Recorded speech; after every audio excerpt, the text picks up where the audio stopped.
Hey all, welcome back to the Fire and Water Cooking Podcast. I'm Darren, I'm your host, and today we have a great guest, Executive Chef A.J. Schaller of CREA, the Culinary Research and Education Academy. They are experts in sous vide, and A.J. is one of the experts. I'll be right back with Executive Chef A.J. Schaller. Smoking, grilling, getting hot and hotter. Sous vide and chilling from fire and water.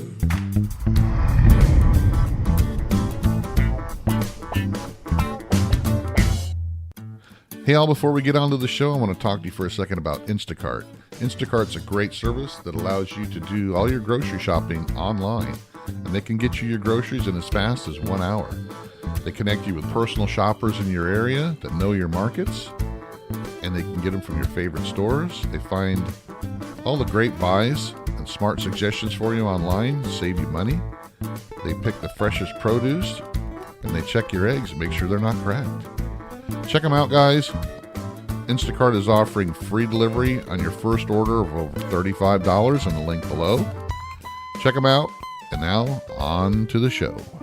Welcome back to the Fire and Water Cooking Podcast. I'm Darren, I'm your host, and today we have a great guest, Chef A.J. Schaller. She is the executive chef for CREA, which is the Culinary Research and Education Academy. And A.J., welcome. Go ahead and introduce yourself. Thanks so much. Yes, so I am the executive chef at CREA based in Sterling, Virginia, and I'm from Frederick, Maryland. And what we do is research and development, training and consulting all out of our kitchen laboratory here, and help to spread the word of sous vide.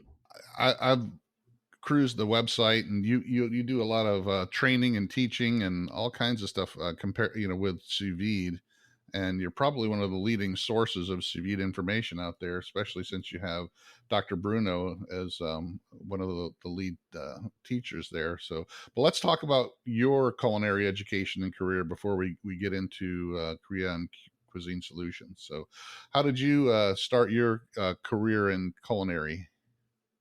Well, I started cooking out of necessity, really. My sisters and I would help make dinner on nights that my mother was working. She was a nurse. And I just sort of took to it and started taking vocational courses in high school for culinary arts. And the first job that I had when I was 14 at a catering company, the chef told me, if I was really serious about being a chef, I had to go to the Culinary Institute of America. So I did that and graduated in 2005. But while I was a student, I did an internship at restaurant Danielle Boulud's restaurant in New York City, and just stayed with that company for 10 years and kind of worked my way through the restaurants as a cook and as a chef. Started helping with things like, recipe development and opening the restaurants, cookbooks, health department matters, which included writing plans for, sous vide cooking for HACCP systems, and stayed with him until Bruno was looking for a chef, and then I joined the CREA team. So, like a lot of us, you started out cooking as a need. I did the same thing. I started out young and watching my mom, helping my mom. Then I got jobs in the restaurant industry, and it just furthered my love of the of cooking and learning new ways to cook food and all that. So it's really great to hear when people do that. Yeah, we cooked a lot at home, but it wasn't necessarily like everything from scratch cooking. I really have my education to owe. I had never had fennel until I went to culinary school, just because, small Right. town, you don't really find it a lot there.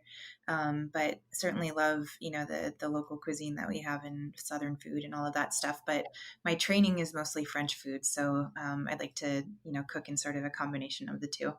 Yeah, I don't think any of us starts out, cooking French food at home unless we're from France or, have a French family. A lot of it is you starting out cooking out, boxed stuff, or, mom teaching you how to make, macaroni and cheese or lasagna or something. So it's, but still, it sparks that love and learning.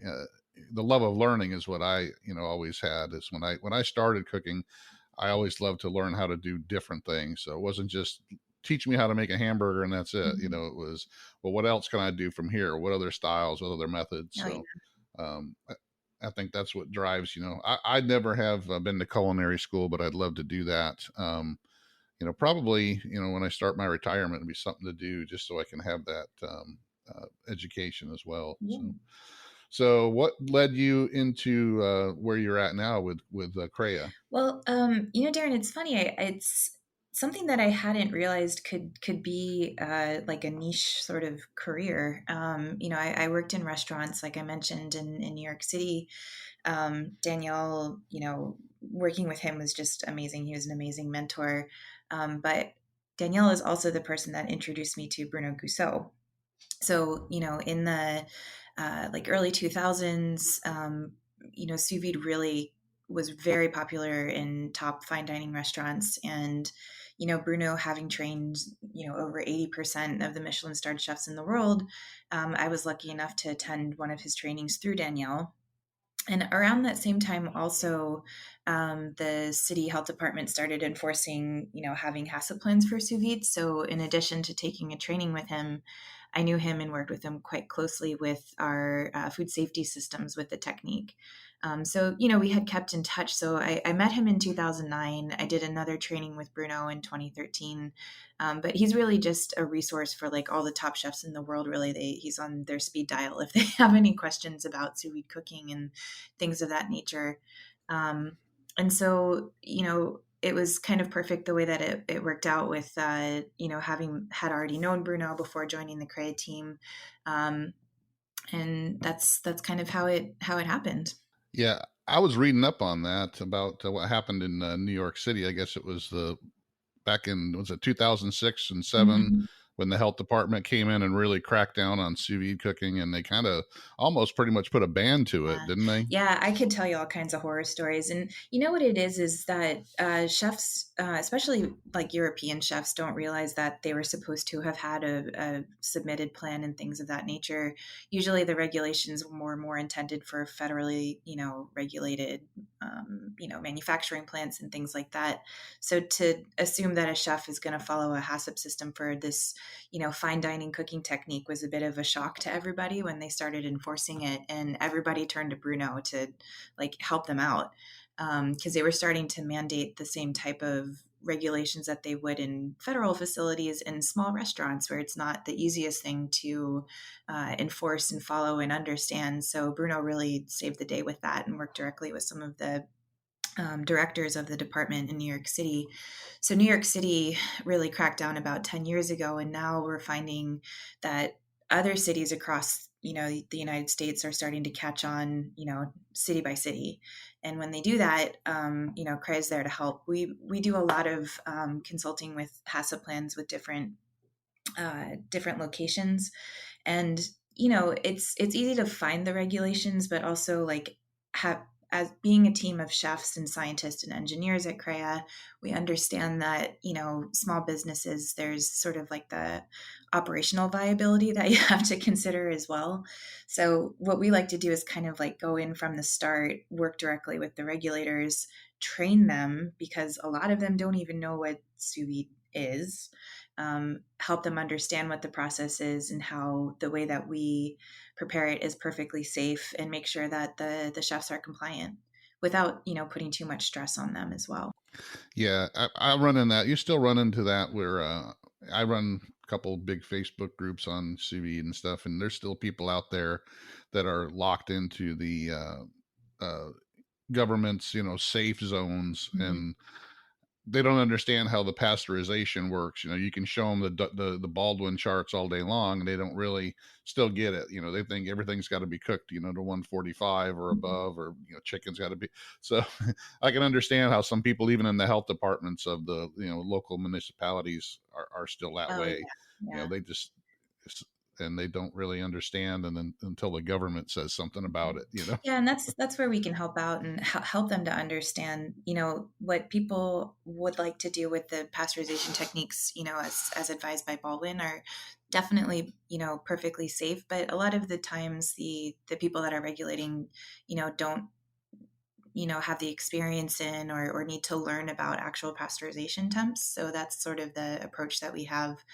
So it's, it depends, really where you're located, but we like to help them, learn as well as make sure that the people that we're helping in the restaurants are, going to be able to meet the requirements that they want. It's really like the regulator's interpretation of the food code, and it's pretty subjective. So like the way that they want the application filed, or the way that they, which version of the code they're following, from like 2009 and 2017, it really depends on like locality. So we're pretty well versed in the different, needs in the different cities throughout the states. Yeah, that's a great resource to have, especially for, a restaurant out there that wants to use, sous vide cooking in their establishment for Mhm. sure. So CREA is part of Cuisine Solutions, or is it vice versa? Or what's Cuisine Solutions, and how does it relate with CREA? Yeah, so CREA, so Bruno Gusseau is the chief scientist for CREA and Cuisine Solutions. And Cuisine Solutions is the world's leading manufacturer and distributor of sous vide food. So they work with over, 25,000 restaurants. We have locations in France, in two in Virginia. We just opened in Harrisburg, Pennsylvania. Um, we're in Thailand, and then San Antonio will be next, and after that, Dubai. Actually, we're going to have the largest sous vide manufacturing plant in the world. So, Bruno and CREA has, kind of oversees and helps with the science and regulatory advice. And then CREA was actually founded in 1971 by Dr. Bruno Gusseau, and he's been doing research, education, and consulting on sous vide since that time. And we sort of aim to change like the way chefs prepare food, through training, food science, and innovation, and also consulting. And our consulting services range from everything from kitchen design, equipment procurement, HACCP systems, which we touched on a bit, recipe development. We do have several chefs on our team that will help to develop recipes, whether or not they're incorporating sous vide, and training staff, operation systems. Pretty much runs the gamut, full service for restaurants and the food industry. And I don't think a lot of people understand that Cuisine Solutions is the one that makes all those sous vide egg bites for Starbucks, right? Yeah, it's true. It's such a great success, and I love them. I mean, we actually, they're prepared here, like near our lab in Sterling, and I never get tired of it, even though I have the opportunity to eat them almost every day. So they're really delicious, and they have like the flavors change once in a while, and it's become the most successful savory food item for Starbucks here in the States since it launched. And it's amazing also because it's the only thing on like a national, chain like that's, menu where it has sous vide in the title.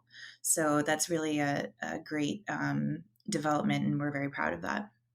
Well, and being, I'm really active in the Facebook groups and have my own rather large one. Believe it or not, those egg bites what drives some people into trying to learn more about sous vide. Because Hmm. that's where they first hear about sous vide. Even though they're selling them on, at Target and Walmart and online, and you see them all over, cheap now, the units themselves. But a lot of people still, they're like, oh, sous vide, like the egg bites. That's their first first thing that they think of is the sous vide Yeah. egg bites from Starbucks because they've had them and they like them, and they've never heard of sous vide before. Like you said, it's the only Yeah. thing that's on a national level that they can understand. So Yeah, and it's just the familiarity of the word sous vide now, right? Because not a lot of people still know what that means, but the more that it's become, on menus that are for the general public, it's a great thing. So we love to use that as a segue into training people about what sous vide is. exactly. So what else does Cuisine Solutions besides that? What other kind of foods do they produce on a large scale for other places? Yeah, so you've probably had our products and not even known it. For example, the meats that go on the sandwiches at Panera, all the turkey and beef, we make that. we have different channels where we do onboard services, so airlines, cruise lines, trains. We work with national restaurant chains. We also have e-commerce sales. We sell to the military. So it really is a wide range of restaurants and retail and depot, all of that we sell. Yeah, a lot of that is third party stuff. So you actually let them put their names on it. You just create it for them. Yeah, and we've Yeah. even branded retail products that you can find in Costco and Sam's Club. Another great project that has launched recently is we introduced a cafeteria menu in schools in the area. It launched in Arlington, Virginia, but it's grown to several units where essentially high school students can experience like healthy dining by choosing sous vide cooked products. You choose between antibiotic free chicken, ground beef, or paneer, and it's a bit of a build your own bowl concept. So the menu rotates from different types of cuisine. So there'll be a taco menu, or a Thai inspired menu, or barbecue even, and the students can go through and try it, and it's so healthy. It fits within their nutritional requirements. I wish I had it when I was in high school. So it's we have a lot of different projects going on for sure. So I got to ask this question because it's been up in the news and on a lot of the social media sites about Panera Bread and the macaroni and cheese. Is that your product that they use in the stores that they heat up in the water bath and serve? That not at Panera, but we do have a mac and cheese. It's really good. It's a cavatappi that a lot of Okay. people are using. So yeah. I just brought that up because that's what's coming up, and people are like, "Oh, do you believe?" And it's like, yeah, it's if you want a consistent product for a restaurant chain like that, you don't want to leave it up to a 12 18-year-old kid who's Mhm. not very experienced at cooking. You want to be able to, put something together that's very easy for them to do that comes out Right. a consistent product, and I can see that where sous vide can be used for that, especially in a restaurant like atmosphere like that, like the Starbucks Mhm. egg bites. You don't want that, to each store be able to have to do it themselves. Yeah, and so most of our products are sous vide, the majority of them, but the products such as our pastas or risottos are used with the technology with a tumbling process where the sauce is sprayed in with like, freezing tumbler. So every single grain of rice or every single grain of pasta is coated perfectly with the sauce. So people love it for that. Or, for example, our new facility in Harrisburg, Pennsylvania, they're making sunny side up eggs, which is pretty cool. And it's such an advanced technology. Like the eggs go through a system where the shells are cut open with the laser. So it's going through the shell, but not the membrane. And so when they open the egg to cook on a conveyor system, there's no chance of any shell getting in there. So that's actually a IQF product that comes in a sleeve, and it's like perfectly consistent, and it's perfect for sandwiches or hamburgers or topping a steak or whatever you like on your menu. It's pretty cool. And the yolk, I don't know if you ever bite into a sandwich that has a sunny side up egg, but the yolk can kind of run out and kind of get you a little bit dirty. But this one, the yolk is super soft and jammy, and it's like perfect every time. It's pretty cool. So it's Cuisine Solutions is always like at the head of innovation, and we work to come up with new solutions in food for clients that have growing businesses, and make it easier and help to cut down on everything from qualified labor I mean, to just basic consistency. Everything we do is with precision. Right. I can see that. All right. So let's talk about Dr. Bruno here. He is considered probably the one who not maybe invented sous vide, but pretty much perfected it. Um, Hmm. let's talk about his history. I mean, you work really close with him, so um, I guess you can probably tell me some of the history of his whole career. Yep, definitely. So Bruno is pretty much recognized as the father or the pioneer of sous vide. So he helped start innovating the technique in 1971. We have a Culinary Research Education Academy, CREA, here in the Washington, D.C. area, as well as Paris, the first CREA sort of brick and mortar in Paris was built in 1991. And, we're also in Thailand and soon to be in Dubai. And basically, he started working with sous vide with a gentleman named Jacques Brel, who's a French businessman that was in charge of essentially like the highway restaurants that you have throughout the country. And he turned to Bruno to figure out a way to take a tougher cut of roast beef and make it like tender and medium rare perfectly throughout. And, Bruno is a scientist. He has experience working with grains in Africa and all kinds of different techniques in the microbiology and food world. So he's looking around, like doesn't have an oven in his laboratory to test trying the meat. So what he did is he turned to the circulators that he had in the lab, which typically are used for doing bacterial cultures and growing that in that setting.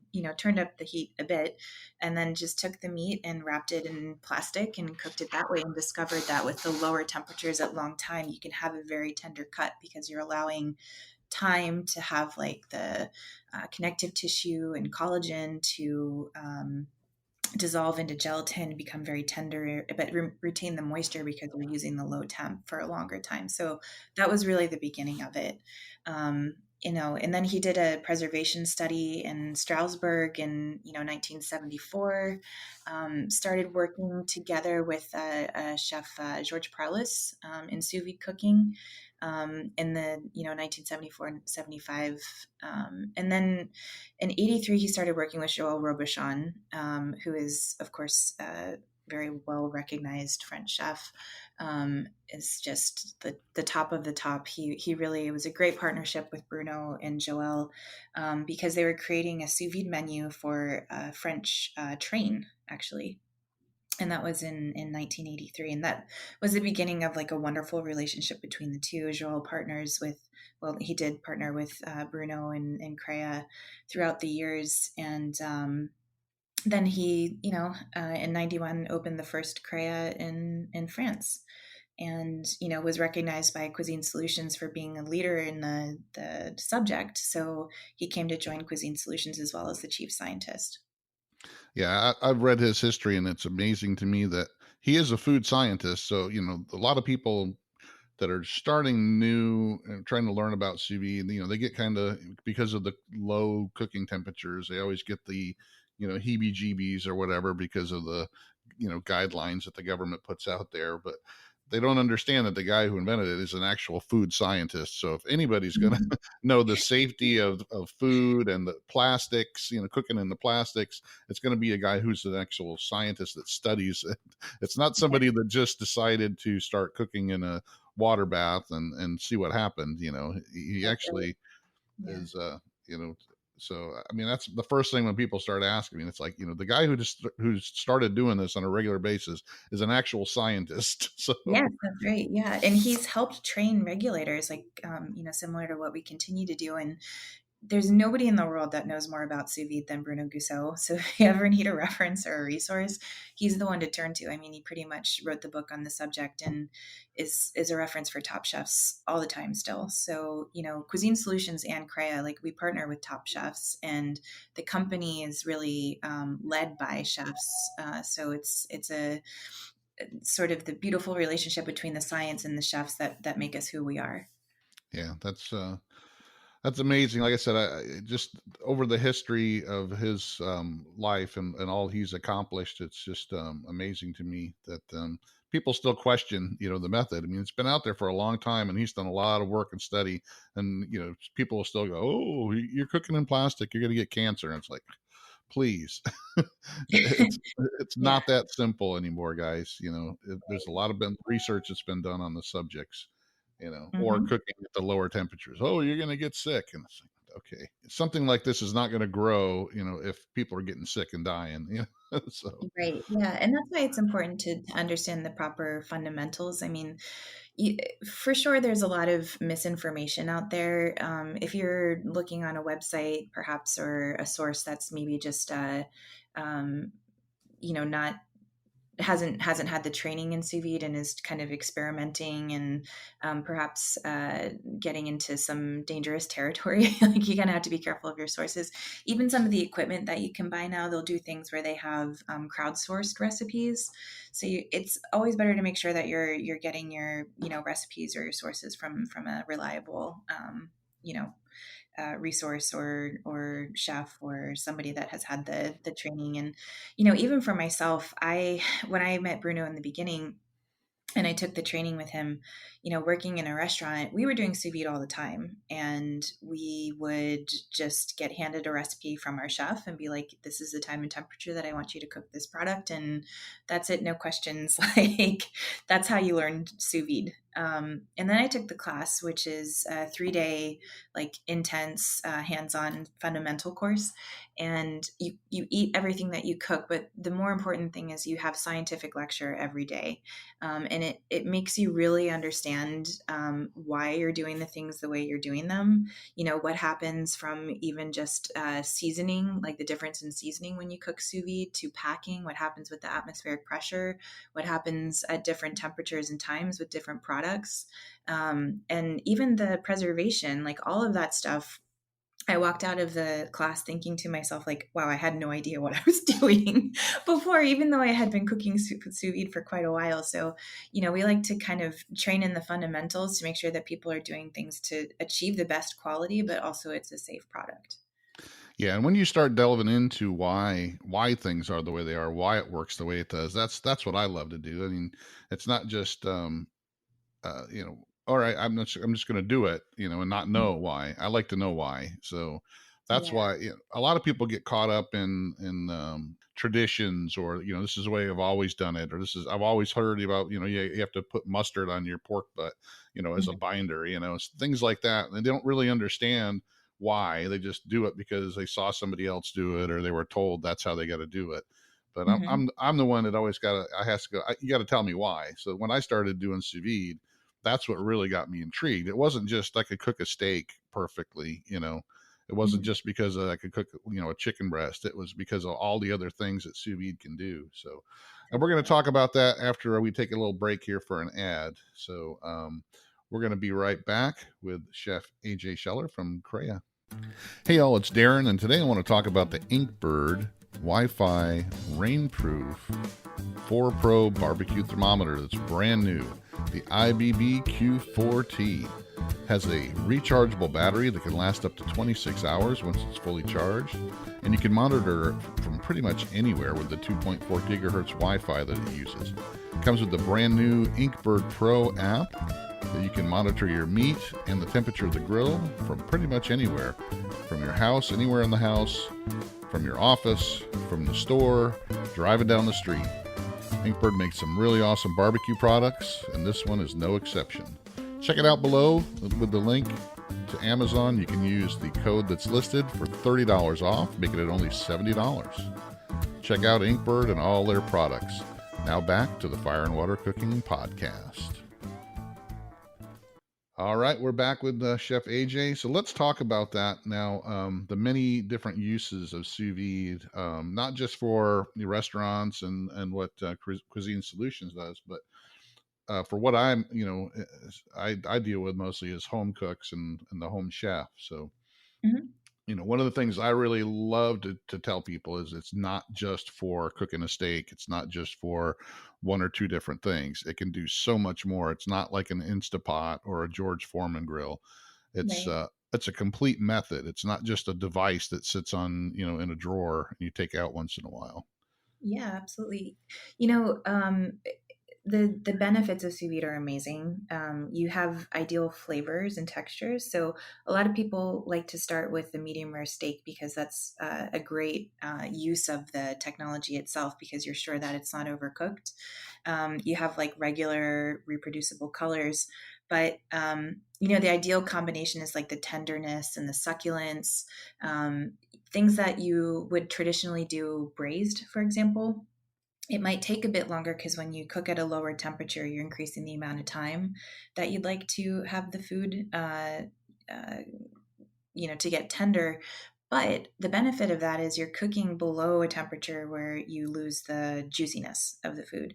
So the braising that you can do with sous vide is amazing, and I'd love to see people using it more for that. Like everything from duck confit to coq au vin to a traditional blanquette or something that you might want to do at home, or even just like a regular stew, because you're not boiling the water. The meat stays super juicy. Another thing that's really cool is you don't have to add as much seasoning or sauce to it. When you have the food in the pouch, there's nowhere for the flavor to escape, so it actually amplifies it. So if you start with a quality product and a quality amount of seasoning, it just gets better and better.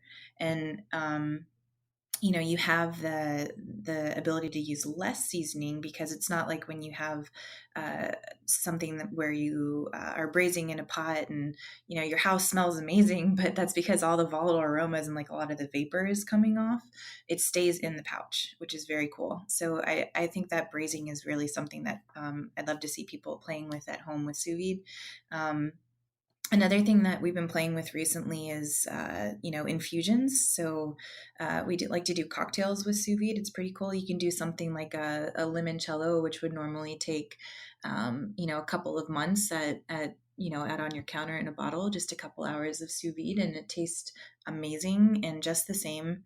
Um, it's pretty cool to do precise infusions with sous vide, because you can do things like make a version of cold brewed coffee or an infusion to make a cocktail, and it's like a very small fraction of the amount of time that you normally would. But because you're cooking at a lower temperature, you're not doing something where you're turning the product into a puree. For example, like if we go above boiling temperature, it would break down the lemon peel or whatever you have inside and kind of have a muddy appearance to it. So that's a really cool thing that you can do with it as well. Things like pickling. We do vegetables sous vide. I feel like a lot of people perhaps don't do that as much, but it's actually kind of a great way to get the pure flavor of the vegetable.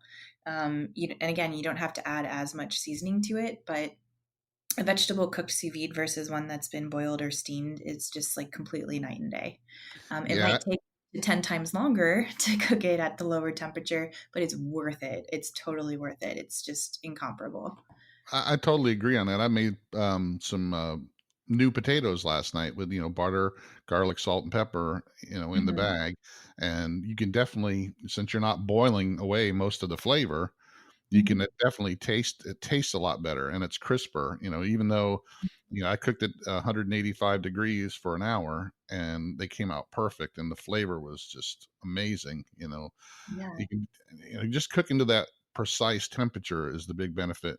I try to tell people, yeah, vegetables, you're not boiling away the flavor. You can put it in the pack, cook it to just where it's not soggy and it's still crisp, but it's done.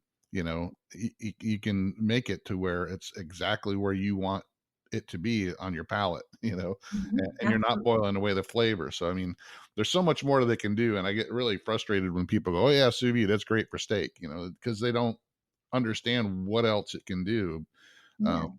what precision cooking, the temperature it can do, plus not having to, like you said, braising or cooking vegetables. Even when you're steaming vegetables, you're still steaming away a lot of that flavor, and it's still Mhm. kind of hard to get to the crispness level that you like.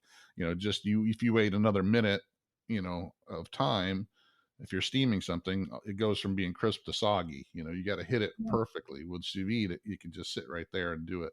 So I like to do things like with the barbecue stuff, like I show people like beef ribs.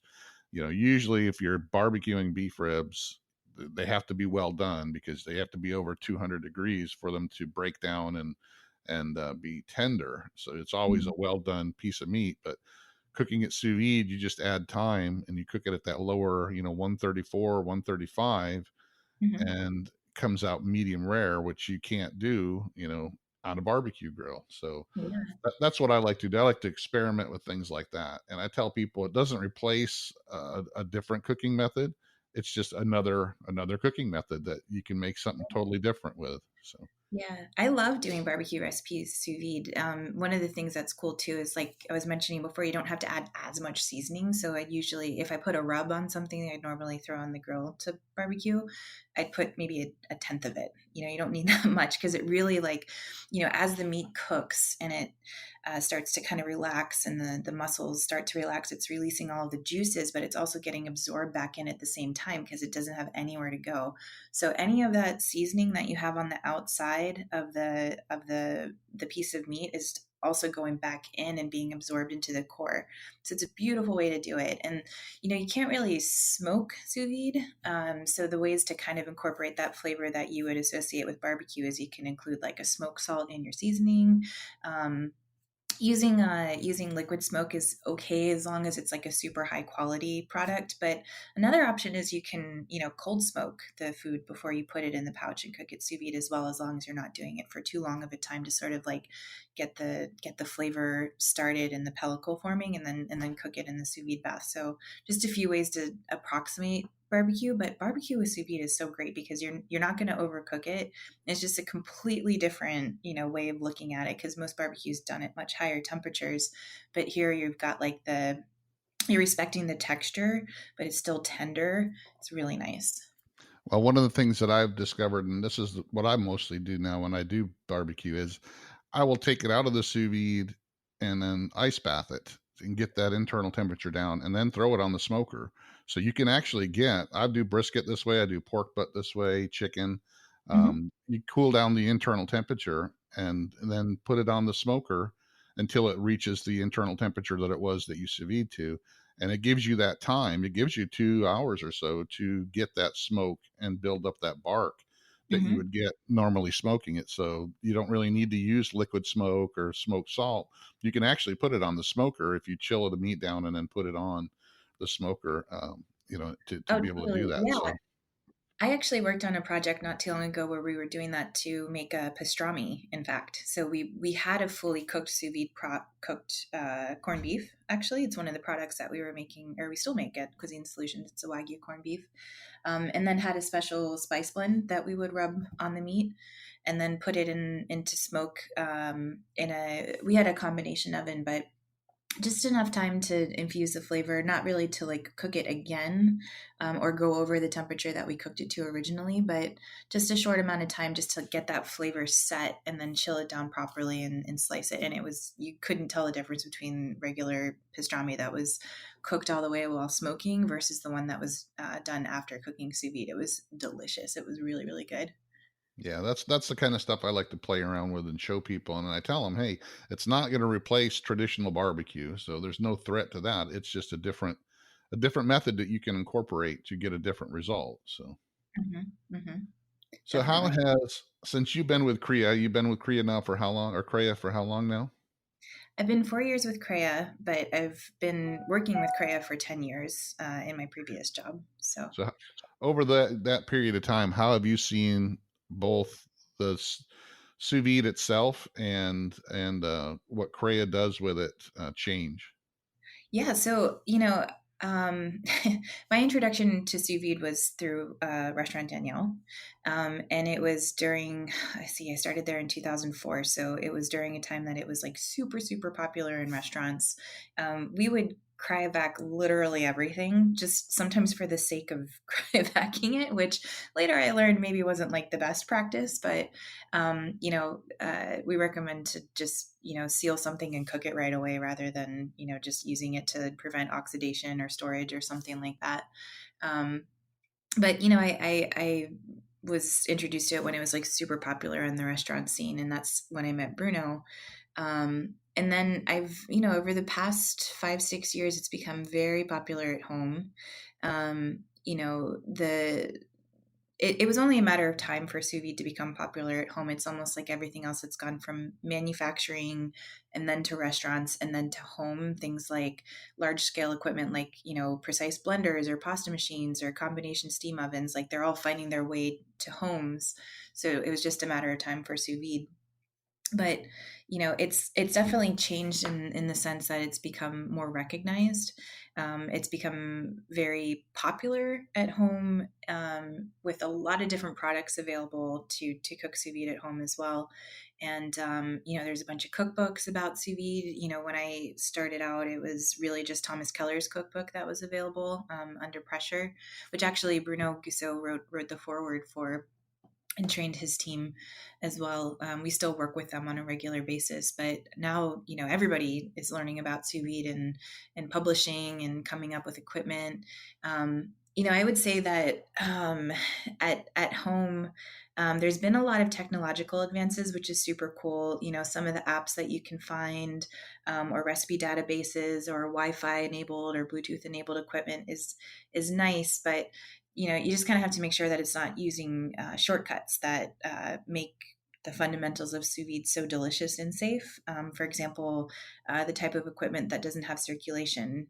Circulation really is important in the process, or the type of tools that you'd use that are just based on time and temperature. It's hard to really nail that down perfectly, because what a recipe is written for, unless you have the exact same type of food, the same thickness, the same density, the same, source, there's a potential that it's not going to reach the core temperature in the same time as the person that wrote the recipe. So, the precision has kind of been lost, as it's made its way to the home, and it's understandable, because that's, what people are willing to do to make it easier for them. But you just kind of have to be careful, what recipes you're following and where you're getting your information from. Yeah, and I see a lot of videos on YouTube and stuff, and people on the Facebook groups will post up stuff that they've done, and you're like, well, where did you get that time and temperature, or where did you get this from? Because I've never seen anybody, do a steak at 124 degrees for 30 minutes and think that it's safe. So, Yeah. or done anything to it. I said, there's a reason why a lot of these guides, they have ranges, and it kind of tells you Mhm. why. But I see people do that all the time. But you're right, there is still some things you have to look at and understand, and that's why, like I said, I like to actually know why. You Mhm. can't just go, okay, I'm just going to do it this way and do it my own way and make stuff up. You gotta know why. So The core temp is very important. There's not a lot of home equipment that uses core temperature, because you'd have to have the hypodermic sized probe, and actually, like, the only way to know is to know, right? So if you're cooking something like a lean meat, where you wouldn't want it to stay cooking at a particular temperature longer, until the point where it reaches that core temp, like a fish, or like a tenderloin steak, like the longer you keep it cooking at that temp, the more it's going to kind of break down the proteins, and maybe have like a texture that you're not looking for, perhaps too soft after a while, especially with lean meats. So we'd recommend to just get it to that core temperature that you're looking for, and then stop the cooking. But then how do you know when it reaches that temp? And really the only way to know is with the probe. So, that's pretty important too. So I'm looking forward to equipment that can come out to be able to achieve that as well. And then, at home too, I'd love to see people using sous vide more for meal prep. Like you make some recipes over the weekend, when you have more time, because low temperature requires a longer time. You have to have a little patience, but it definitely pays off.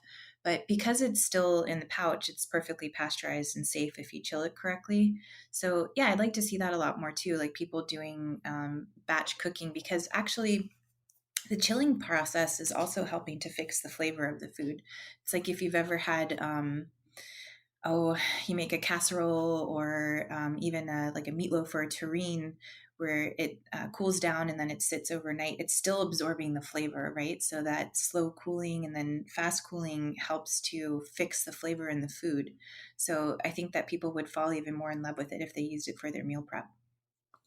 yeah, I totally agree. I think it's a perfect tool for that. And I don't see it as much. I do every once in a while. We'll get people will ask that question, but yeah, it's very it's made for people that want to plan out a week's meals, that are busy, and want to come home and just be able to throw something and heat it up and eat it. So yeah, it's definitely could be used for a lot more than it is. So that's part of the things that I like to do.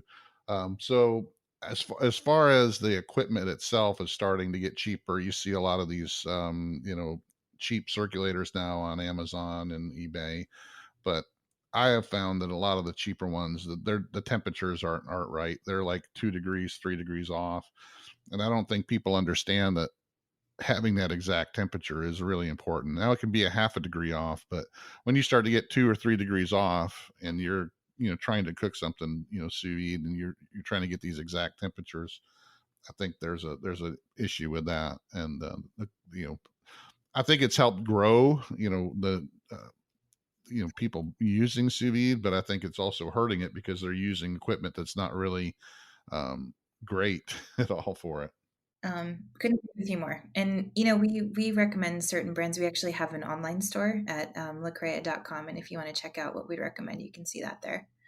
Yeah, I'm going to list the website for both Cuisine Solutions and CREA in the description of the podcast as well. So check it out, guys. There's a lot of information there. They do a lot of work with sous vide. So, what do you see the future of sous vide coming? What's coming down the pike? Do you think? I know because since you're in it every day, and you work with a company that's big into it on the commercial side, what do you see coming down the pike? Well, we've actually started a second level training to sous vide that's focused on extraction of flavors using the sous vide process, which helps to combat food waste, actually. So that's like our next level of training for the future of sous vide. And then after that, we take that flavorful liquid that we're using and we start to freeze concentrate, cryoconcentration. And that's a technique that we've started training top chefs around the world. Bruno, for example, trained Yannick Aleno. He's a 3 Michelin star chef in Paris. They're using it on their menu all the time. We've had Thomas Keller and his team, Daniel Boulud's team, Robichon's team all come in and take that training with us. So it's a bit more advanced, but basically it's a way of extracting flavor from something that might otherwise be discarded, like carrot peelings, and then making a very flavorful broth and then freeze concentrating. So that's pretty cool. And the other thing that we're focusing on too is, an answer to using plastics in sous vide. So that's something that we know is really the future, and just working towards being able to have something that is a bit more environmentally friendly. And eventually, if we can find something that's biodegradable, perhaps using, natural sources. So that's on the top of our list of research, and we have people dedicated to that for sure. So yeah, that what you were just talking about on the taking the stuff that would normally get thrown away and using that. That's some of the stuff that you did at the International Sous Vide Summit this year, correct? Right. Yeah, that's right. So we were at the summit this July in Wilmington for the first annual sous vide summit. We were very proud to be co-sponsors between Cuisine Solutions and CREA, and we did presentations introducing extraction and cryoconcentration to the group that was there. We also made some other presentations on history of sous vide, contributed to some panels, but we also fed the guests. So we prepared some breakfast items. We did a dinner on the second night, and a lot of the products that we shared throughout. It was a really great experience and a wonderful opportunity to connect with all of the enthusiasts that are interested in sous vide and kind of be part of that community. So it was really fun. Yeah, I was supposed to go to it this year, but I had other plans. They had invited me to come and speak, but I couldn't fit it in this year. I'm hoping to go to San Francisco next year. But from everybody I've talked to, I've had Chef Eric from Vac and Jason and Mike were on before the event, and I work with them too. And everybody that I talked to that's been went there is that it was a great event especially for the first time. And Hmm. a lot of it, a lot of them, I talked to Meathead as well, Meathead Goldwyn from Amazing Ribs. He had Hmm. nothing but great things to say about it. And a lot of it was because of what CREA and, Cuisine Solutions was able to do and some of the stuff that you guys produced. So, yeah, I heard it was a really good time. It was really great, especially for the first time that it was been put out there. And everybody's looking forward to August of next year when it's going to be in San Francisco. So, Yeah, we are too. It's going to be great. It was a wonderful event for sure. We were happy to be a part of it. well, I want to thank you for being on. Is there anything else you want to talk about before we wrap this up? Well, we have our trainings year round. The 3-day course, the intense one, obviously is something that we do with mostly professionals, but some enthusiasts. But just wanted to mention too, we have online training courses. If you're interested, you can do it at your own pace in your own home. And all of our trainings are also accredited by the American Culinary Federation, if that is something that you're involved in. So, Yeah, and the website is lacrea.com. yep, lecrea.com. And I'm going to put that down in the description below so people can click on the link and check out everything that you guys offer and the history and all that. And again, I want to thank you for being on. Very informative. I hope to meet you in person out in San Francisco in August of next year Mhm. at the Sous Vide Summit. Yeah. And And come visit uh, us in your lab sometime. We'd be happy to have you. exactly, yeah, I'd love to. I'd love to be able to go up there and take a look around up there and check you guys out. But thanks again, Chef AJ Scheller from CREA. Thank you, Darren. Great to speak with you. Thanks for joining us. Well, all thanks for joining us. I hope you got a lot out of that. I want to thank Chef AJ Scheller from CREA for joining us again. Make sure you check out the links to CREA and Cuisine Solutions below. Also, make sure you check out Inkbird. They have some great products. They're a great sponsor of ours. Make sure you follow us on Facebook, Instagram, Twitter. Check out the Fire and Water Cooking YouTube channel. And make sure you join us on the next Fire and Water Cooking podcast. Thanks again.